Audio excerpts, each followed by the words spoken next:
Golf Partner, the world's largest golf store network, offers more purchasing opportunities than anywhere else. With a dominant market share and a wider selection of quality secondhand golf clubs than our competitors, we make it easy for you to enjoy the game with affordable, top-quality equipment. Join us at golfpartnerusa.com and discover why we're the trusted choice for golf lovers worldwide. That's GOLFPARTNERUSA.com. Golf Partner.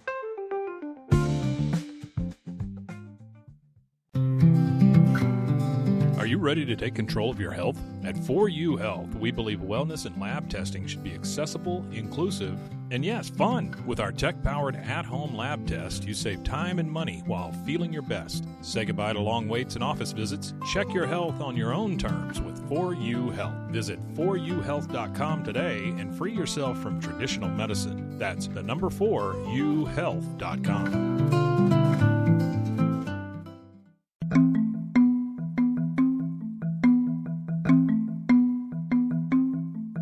This season, we've been diving deep into the cold case of Jennifer Harris. It's a story with more twists and turns than I ever could have imagined. The more I thought about where her Jeep was, that was what changed things for me, because had her Jeep not been found at all, I would have thought she went somewhere, like on a road trip. She was still carrying on this thing with Rob behind James's back, which I knew, but I couldn't tell James. Am I considered a suspect at this point? I thought, oh my gosh, did she think she was pregnant, or was she pregnant?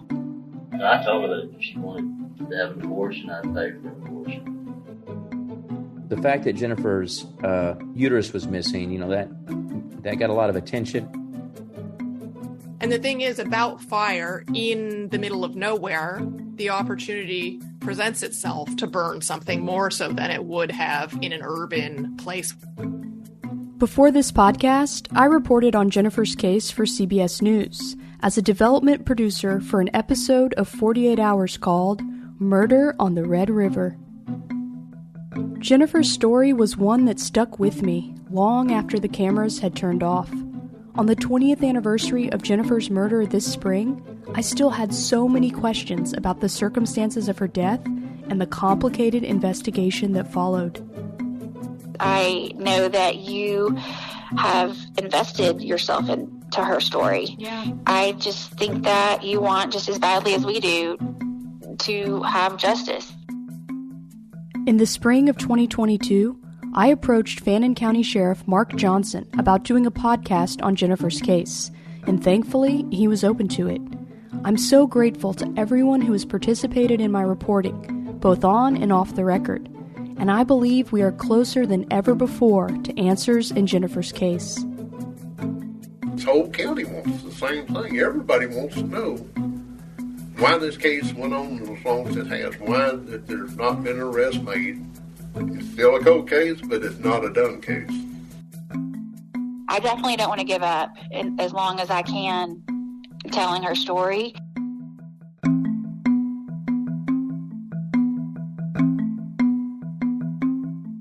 From Cold Case Productions, this is Final Days on Earth, Season 2, The Life and Death of Jennifer Harris, Episode 12, Justice for Jennifer. I'm your host, Claire Sanamaw. Thanks for listening. In our last episode, investigator Daryl Parker took us through his timeline of the case, showing a minute-by-minute narrative of the path he believes Jennifer and her killer took.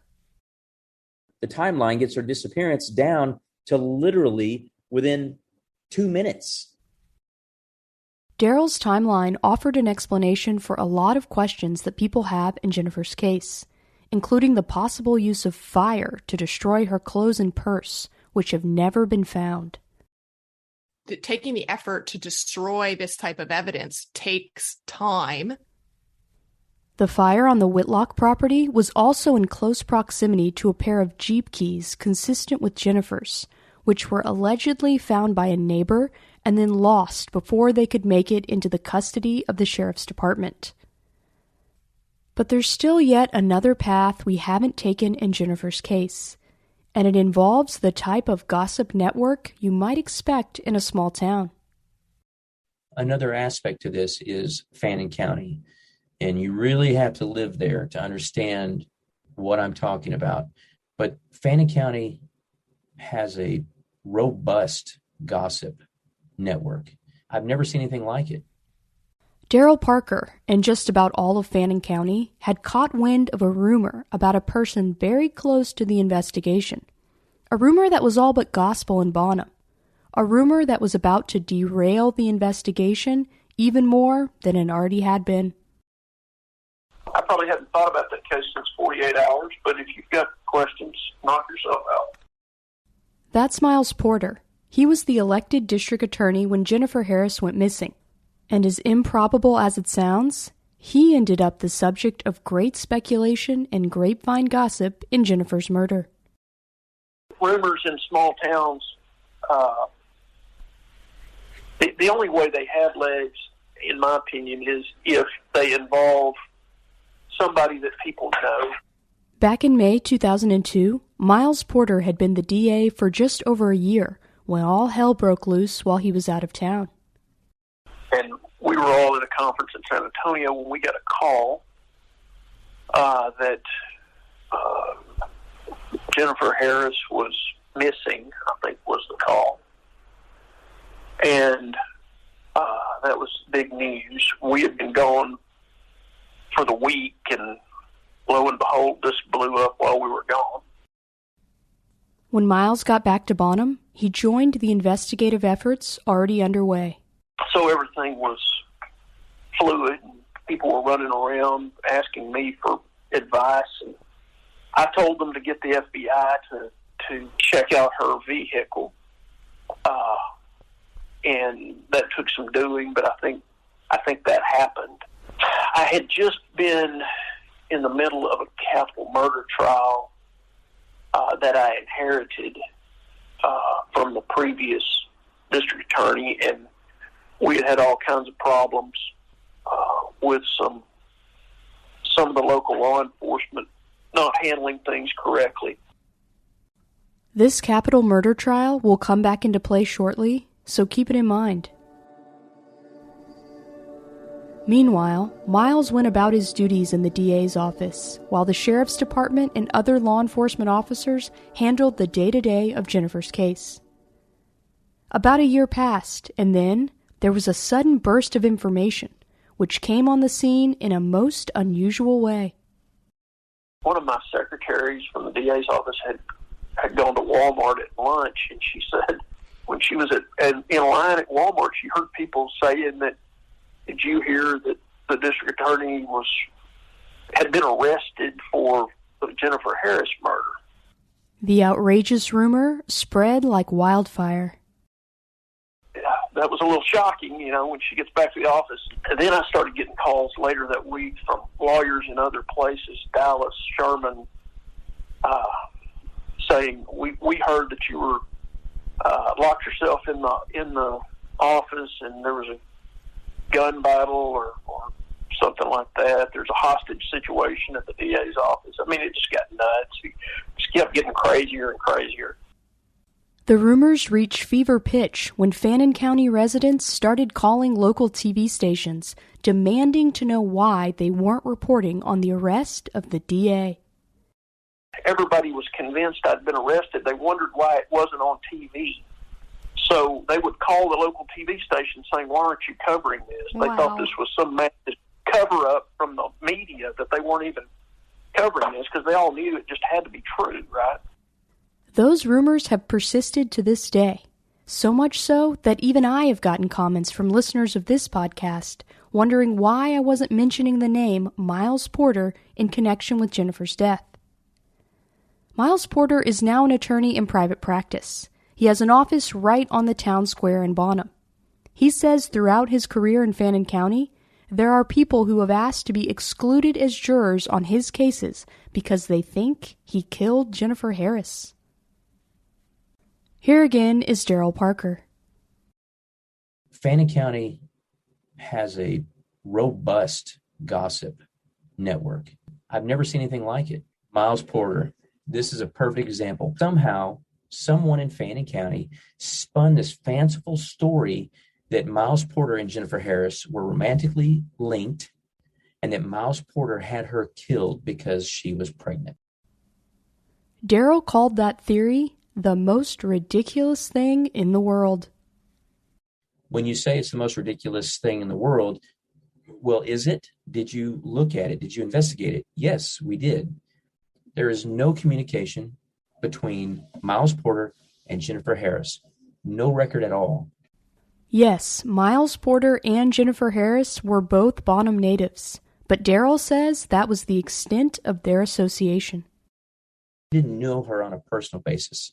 It's just a complete fabrication. Threw and it stuck to the wall. And ever since then, Miles Porter's career has been, colored and darkened by this accusation that he had nothing to do with. There's no evidence whatsoever. A lot of people wanted to believe it's true, I guess. It was a juicy rumor, and juicy rumors tend to have legs. I'm sure you've thought about this a good deal. Do you feel like you have any idea where this rumor could have started? Yeah, I think it had something to do with the capital murder trial that I had tried earlier in my tenure as DA. That the guy that was the defendant had a bunch of friends, and they didn't like the fact that I tried him for capital murder. They just started this rumor to try to get back at me. That's kind of the way that I ran it down anyway. To go into that is a long and involved, confusing story, but that's kind of what triggered this rumor. It seems like it had a lasting effect on your nascent district attorney career. Yeah, it didn't help my political career. When people thought that I killed somebody, and I mean, I can understand that. If they really thought that, they wouldn't vote for me. But rumors die hard in small town. Daryl Parker thinks there's an especially malicious nature to the rumor. What is the motive? Why accuse Miles Porter? Well, because he was the district attorney in Fannin County.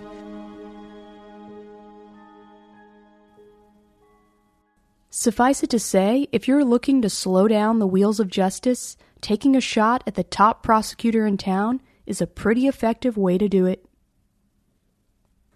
And when evidence appeared to go missing in the case, it fueled the rumor mill that someone on the county payroll must have been complicit. For example, we've already discussed the mystery of the Jeep keys, but now let's circle back to Jennifer's laptop. It was one of the items collected early on by Fannin County investigators. It was then turned over to the FBI for expert examination. They uncovered some notable information. Fannin County investigators put it this way in a note about Jennifer's laptop. Talk to the Dallas FBI Computer Forensics Lab.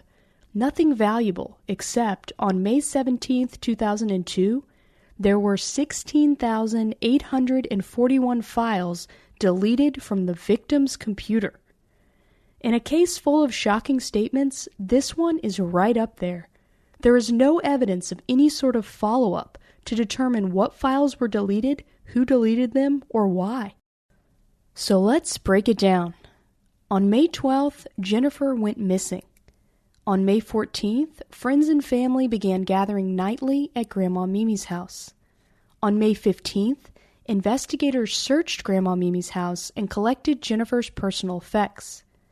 The report mentions a few items by name, including a day runner and a pair of underwear, but there doesn't appear to be an inventory of everything that was removed from the house, and I don't see a specific reference to a laptop. On May 17th, a large cache of files was deleted from Jennifer's laptop. But remember, this information would not come to light until the FBI got involved. On May 20th, the Fannin County Offense Report states that Jennifer's laptop was received. It's unclear who had prior possession of the laptop or where it came from. On June 11th, the Fannin County Sheriff's Office handed Jennifer's laptop over to the Dallas FBI to be analyzed. And then the FBI found evidence that thousands of files had been deleted 5 days after Jennifer's disappearance. Former investigator Daryl Parker. There were a lot of problems with the investigation on this case. Any murder victim's computer would be an item of interest for investigators, but Daryl has reason to believe it could be especially significant in Jennifer's case. Daryl says it's understood that Jennifer kept a diary on her laptop, the contents of which have never been entered into the case file. Considering the lack of physical evidence like DNA or a murder weapon, more circumstantial evidence in Jennifer's case is always welcomed. And hearing from Jennifer herself in a voice beyond the grave could be especially helpful. She kept a diary in her laptop. That was taken for evidence, and it just disappeared. As if the evidence chain on Jennifer's laptop couldn't get any more convoluted, it somehow disappeared into thin air after the FBI returned it to the sheriff's office. This is a story that was relayed to me by Mr. Harris. Okay. That the investigator, Mike McClellan, asked the family if he could keep Jennifer's laptop to do police work on. They're a small agency. We don't have resources. I'm wondering if you'd be willing to donate this so I can do police work. It was the most bizarre thing I've ever heard. What police investigator would ever do that? And Jerry told me that his response was, no, that's evidence, and we'd like it back. And he said, oh, okay, well, I'll make sure you get it back. And then it just disappeared. Yeah, that's completely bizarre. I remember hearing that as well. But yeah, I hadn't realized that, at least we don't know if the contents of her laptop were ever examined, and this diary, if there's a copy of it that exists somewhere. I've never seen it. It sounds like you haven't seen it. I haven't seen it. Interesting. You never know whenever someone has kept a diary, what sorts of details they might have put in there that could be relevant to the investigation. It could be new evidence in the case. Hey, it's Claire Sanema, host of Final Days on Earth. Have you ever signed up for something and then totally forgotten about it? I just learned that 85% of people have at least one paid subscription going unused each month. Thanks to Rocket Money, I can see all my subscriptions in one place and cancel the ones I'm not using anymore. And now, I'm saving money. Rocket Money is a personal finance app that helps you find and cancel your unwanted subscriptions, monitors your spending, and helps lower your bills so you can grow your savings. Cancel your unwanted subscriptions and reach your financial goals faster with Rocket Money. Go to rocketmoney.com/finaldays today. That's rocketmoney.com/finaldays.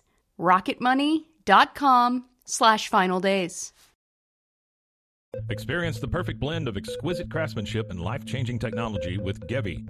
Every product is built with precision, featuring specialized parts that ensure durability, efficiency, and safety. We put every machine through 6,000 rigorous tests to guarantee long-lasting performance. With cutting-edge technology and a commitment to energy efficiency, Gevi makes your life easier, greener, and more convenient. Upgrade your everyday with Gevi. Visit us at gevi.com to discover more. That's gevi.com.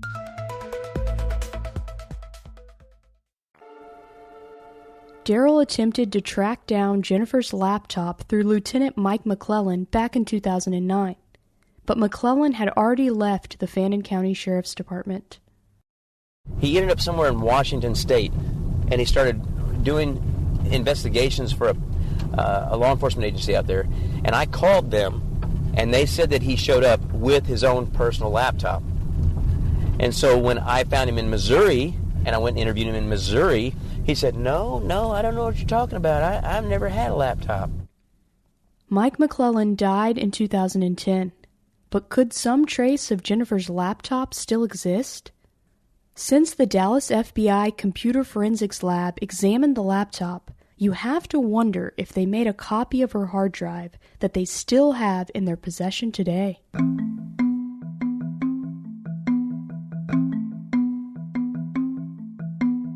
Claire Sanamaw here, host of Final Days on Earth. Have you ever thought about how much pollution traditional gas-powered lawn equipment emits? It's around 2.5 tons of greenhouse gas emissions per year. Oso Electric Equipment has the solution. The next generation 21-inch commercial electric lawnmower with a 2-hour runtime per battery, designed for the professional landscaper. As the world changes, so should your technology.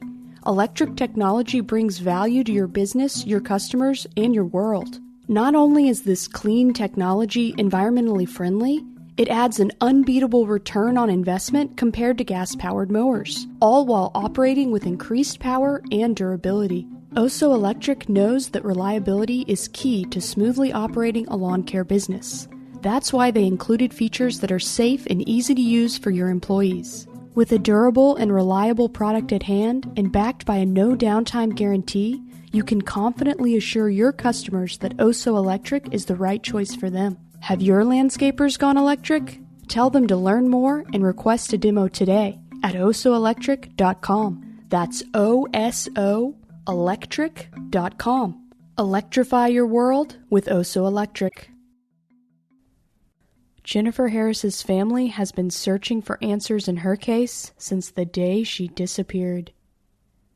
It was frustrating because it seemed like a lot of our family, myself, my dad, were trying to kind of investigate as much as we could as well. I remember just asking constantly, have they found anything else? What about her purse? What about her clothes? What about her car keys? Anything? And it was just bizarre to me that nothing was really found. Prior to Daryl Parker joining the Fannin County Sheriff's Office in 2009, no one in law enforcement appeared to be aware of the fire on the Whitlock property that burned on May 12, 2002, the same night that Jennifer vanished. Back then, Jennifer's dad, Jerry, spent a lot of time walking around the area where his daughter disappeared from, hunting for clues. In the spring of 2003, Jerry and a friend were doing another pass along the water when they discovered a pile of women's clothes. It was a bra, a shirt, and a pair of shorts. It had been almost a year, but they wondered if they could possibly be Jennifer's missing clothes. So they alerted the sheriff's office. My dad thought that they were hers, and then they were placed in a box somewhere and placed in storage or something. According to the Harris family, when they later inquired about the clothes being tested for DNA, they got another disappointment. They brought them out, and they weren't even her clothes. They were completely different clothes. This is yet another example of questionable evidence handling by investigators. And to add insult to injury, boxes of evidence in Jennifer's case were later damaged by a water leak in a storage pod at the Fannin County Sheriff's Office. This is the current sheriff, Mark Johnson. It's kind of sad, that something so critical would be treated so not so good. Or sometimes we'll just go in the back room and cry a little bit about how bad things are, but it is what it is.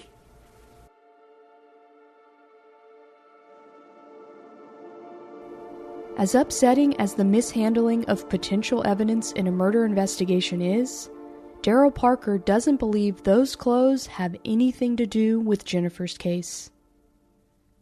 The clothing that she was described as wearing by Christy Farr is not the same clothing that was described as being found by Jerry Harris. So a lot of that is wishful thinking. In light of what Daryl Parker discovered about the fire at the Whitlock property on the night Jennifer went missing, Alyssa now believes that her sister's clothes and purse went up in flames. I do believe that deep down in my heart, I think there really wasn't ever anything to be found. Early on in the investigation, the Harris family took an additional step to aid law enforcement's efforts in finding Jennifer's killer. On June 4, 2002, they announced a $10,000 reward for information leading to an arrest and conviction for Jennifer's murder.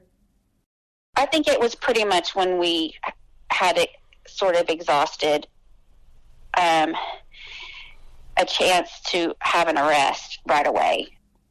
In addition to posting a reward, the Harris family has also been developing a documentary series about Jennifer's life and death. Alyssa's husband, Barry Warnick, is an experienced filmmaker. They got married in 2010. It was always something that Alyssa was very open about, that she had a sister who had been murdered. Around the 10-year anniversary of Jennifer's death, Alyssa and Barry attended an event at Bottom High School where a tree was planted in Jennifer's memory. It was then that the couple began talking about what it might look like to create a documentary together. That memorial sort of pushed us in a direction in having some legacy for Jennifer, telling her story and making her story, her life, known to as many people as possible. The project eventually took on a life of its own and grew from a one-off biographical documentary to a true crime investigative docu-series. We were just going to interview, and one interview led to another interview. The filmmakers also got involved in the fundraising efforts for the reward for information, pushing the total to $100,000 over the years. While the docu-series is still in production, the Harris family hopes the six-figure reward could provide enough motivation for someone who knows something to finally come forward. I don't know how anyone would be able to live with that sort of weight on their back. The groundswell of local support has done a lot to raise awareness about Jennifer's case, and includes a Facebook group called Justice for Jennifer Harris with over 5,000 members. In 2015, the Fannin County-based group Writing for Justice took up Jennifer's cold case as one of their main causes. The Cowboys' battle cry was Justice for Jennifer. It was a whole campaign from a local group, Writing for Justice, and they were going on rides down from all the way from Bonham down to the state capitol, wanting something to be done. Barry's documentary crew filmed it all, including when the incumbent Fannin County Sheriff, Donnie Foster, faced a challenger in the 2016 election. Mark Johnson, a career law enforcement officer, ran on a platform largely based on reinvestigating the Jennifer Harris case and allowing fresh eyes to take a look at the files and assist the sheriff's office. Johnson became a fixture at Writing for Justice events, especially those focused on Jennifer's case. I learned a lot about this case just from running for sheriff. Barry and his crew worked closely with Johnson and were on hand the night he was elected. Now, more than 5 years later, Sheriff Johnson hasn't given up hope in closing the case. I think we're on the right track, and I would love nothing more to be able to get that one piece of evidence that says, okay, we got you now. And I would love to do that. For Jerry Harris, for Jennifer, 900% for Jennifer, because she deserves justice at all this. Barry interviewed dozens of people for his documentary, but some of the most interesting conversations he and Alyssa had weren't on camera, including hours of phone calls with Jennifer's ex-boyfriend, James Hamilton. Alyssa reached out to him because she wanted to ask questions, and we wanted to, for our docuseries, to speak to people, and we wanted to know what he was up to. James told them he had moved away from Texas and was living on a military base on the West Coast. It's very private. In the 20 years since Jennifer's murder, questions have lingered about James Hamilton's possible involvement. We've covered a lot of the circumstantial evidence against James in previous episodes. The fact that he admitted to having violent altercations with Jennifer in the past, the history of financial troubles with their jointly owned business, and of course, the fact that throughout their relationship, Jennifer was cheating on James with her ex-husband Rob Holman, who she believed to be the father of her unborn child.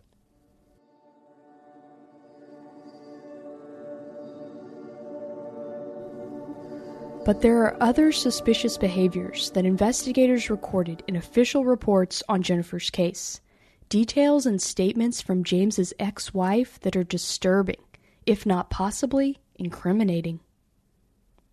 In the Texas Rangers report on Jennifer's case, there are multiple interviews with Cindy Fields, James Hamilton's common-law ex-wife and the mother of his 2 children.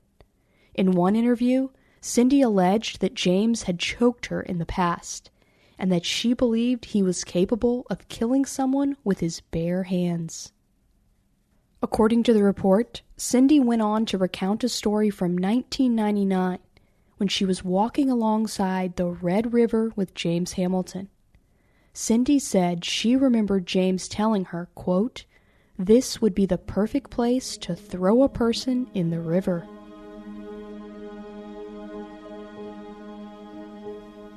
Cindy also told Texas Ranger Creighton McGee that she remembered James calling her in May 2002 to tell her about Jennifer's death. Cindy said she recalled James inquiring about whether or not the police or the FBI had contacted her in connection with the investigation. The day after speaking with Cindy, Ranger McGee interviewed James Hamilton. In his report, the ranger noted an interesting detail that James brought up at the start of their interview. Unsolicited, James Hamilton stated during the original investigation it had been implied, due to his education and military training, he is smart enough to outfox the investigation and defeat a polygraph examination. James Hamilton did not respond to my request to be interviewed for this podcast, but he has always made himself available to law enforcement in Jennifer's case, submitting to multiple interviews and passing polygraph examinations. James maintains his innocence in Jennifer's disappearance and death and has never been charged in connection with her case. In the Texas Rangers report, it notes that Ranger McGee asked James why he should be ruled out as a suspect, and James replied, "I did not do it, period. I'm not a killer. I would not kill somebody. I loved Jennifer. I wouldn't hurt her. And why would I destroy something I cared so much about?" Jennifer's sister Alyssa has overcome her initial suspicion of James Hamilton. At that time, immediately my thought was, it's the guy who was in business with her that, you know, when she left, he flipped out on her or something. And so I just thought, if anyone had ill will against her, that it might be him. After speaking to James at length over the years, Jennifer's sister Alyssa no longer believes he had anything to do with Jennifer's death. He did come to Bonham, and he did want to search, and he did take a lie detector test, and he did cooperate. He just would go in and be interviewed and do whatever. Alyssa's husband Barry put it this way. There are a lot of bad people in the world, and maybe he is a bad person, you know? But just because you're a bad person doesn't mean you murdered someone.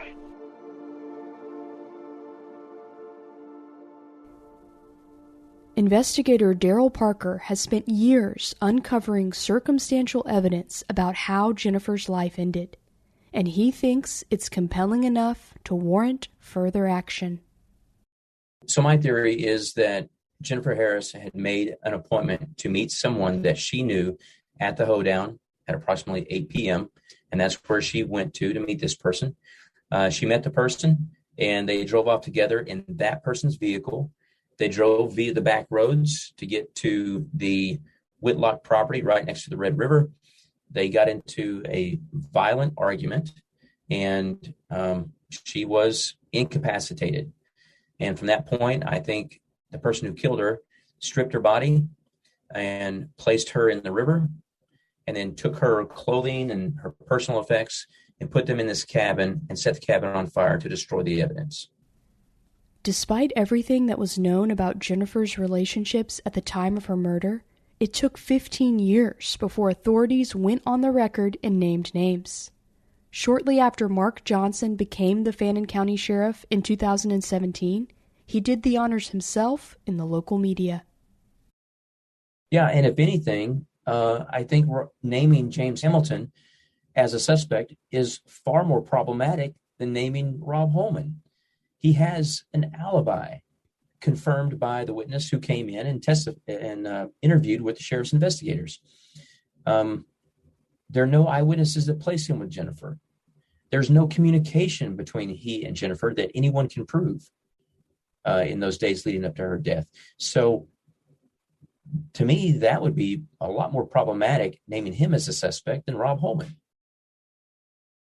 While there are plenty of Texas cops who believe in the old school method of policing, throw everyone in jail and let the Lord sort out the guilty from the innocent, Daryl Parker doesn't subscribe to that philosophy.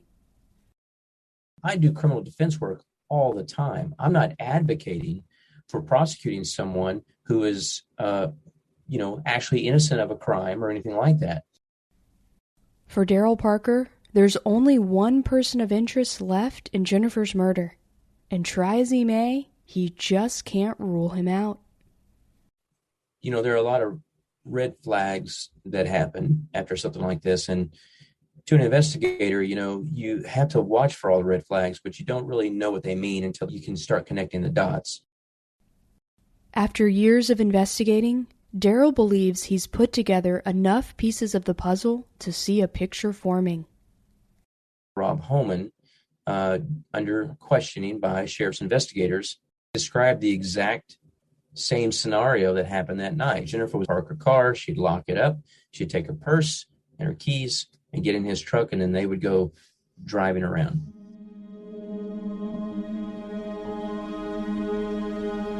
Rob also made some statements during the period between when Jennifer was missing and when they found her body that indicate criminal knowledge of what happened.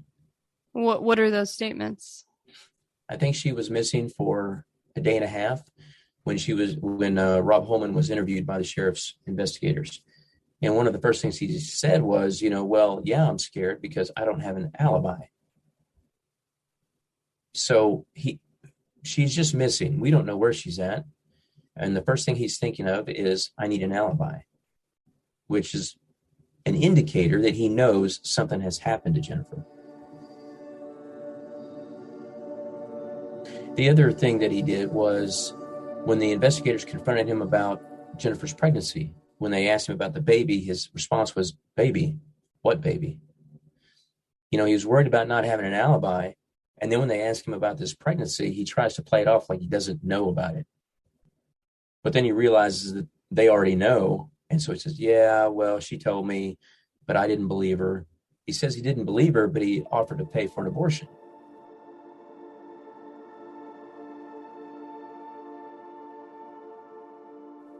Jennifer was applying pressure to Rob, saying that this was his child and that she wanted to reconcile.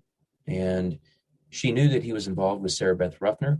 He didn't care. She thought they should be together. And she was going to tell Sarah Beth Ruffner that she and Rob had been continuing to have intimate relations even after they were divorced. Well, when someone disappears, that's kind of the first thing you have to look at. Who would benefit from their disappearance? It's important to note that Rob Holman has always maintained his innocence and denied meeting up with Jennifer in person on May 12th or having anything to do with her death. He spoke to investigators and allowed them to search his truck and his girlfriend Sarah Beth's house, where he was living at the time. Rob has never been charged in connection with Jennifer's case. He declined my request to be interviewed for this podcast. Today, Rob works as a trauma and crisis counselor, and so does his wife of nearly 20 years, Sarah Beth. Yes, the same Sarah Beth. Rob's professional bio states that he can bring a sense of calm to the most challenging situation.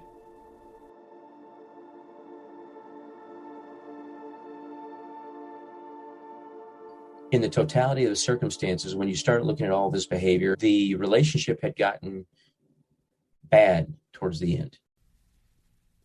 Daryl also pointed back to the phone call between Jennifer and Rob on Mother's Day, the same day Jennifer disappeared. You know, they had a pretty lengthy, significant conversation that morning where Rob Holman himself said she wanted him to come spend time with her. And just by coincidence, that evening, she goes to meet somebody at the hoedown where they had a history of meeting before, left her vehicle exactly as Rob Holman described her leaving it before, went with someone she knew, and was never seen again.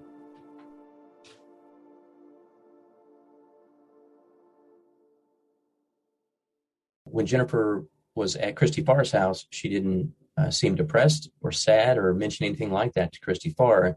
I think that's because she did have an appointment to meet someone, and I think that person was Rob Holman.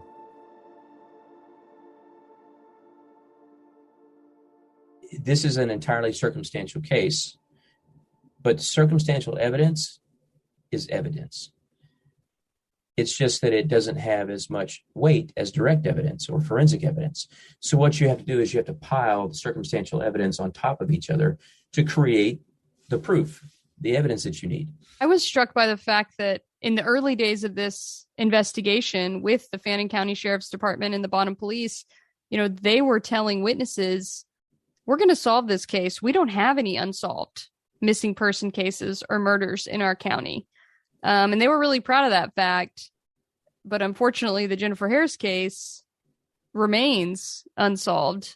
That's what frustrates me beyond belief is that what is the sheriff's office afraid of?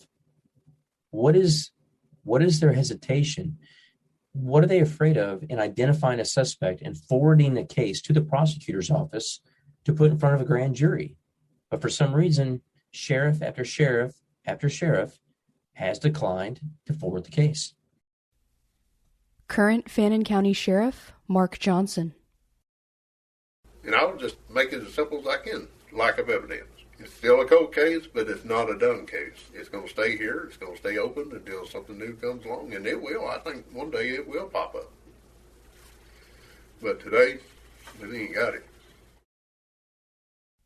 Daryl Parker disagrees. I think in this case absolutely could go to trial if there was a prosecutor that was willing to send it in front of a grand jury. If they send it in front of the grand jury and the grand jury puts the thumbs down and says, no, don't prosecute this, well, then fine, it doesn't move forward and the prosecutor is, covered. But if they say yes, then what's the problem? Charge him and try him in front of a jury of his peers and see what they say. Former Fannin County District Attorney Miles Porter.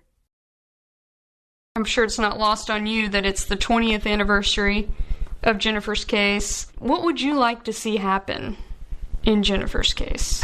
It would be great if they could come up with some way to link the killer to the crime. I would love for it to be solved. I've wished for that for a long time. Well, we've had, 3 or 4 sheriffs since she was murdered, and it seems like everyone decides to reopen the case and bring in new eyes to look at it and those sorts of things. And that hasn't resulted in a case being brought to a grand jury yet. So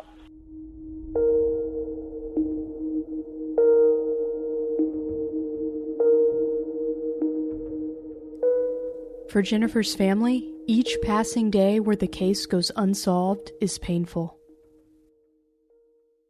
My dad, before his health began to decline, he did a lot of grassroots efforts to make Jennifer and her case aware to everyone, especially in Fannin County.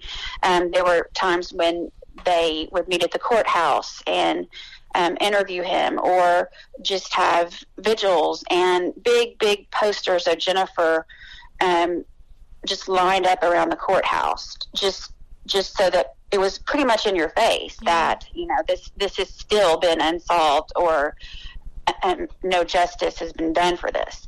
And also to kind of put it in the sheriff's face, that you're going to have to drive by this every day. And maybe it'll spark a fire under you or something. Her life shouldn't just be for nothing. She had a lot of promise, and she had a family, and she had friends, and these things she'll never have again.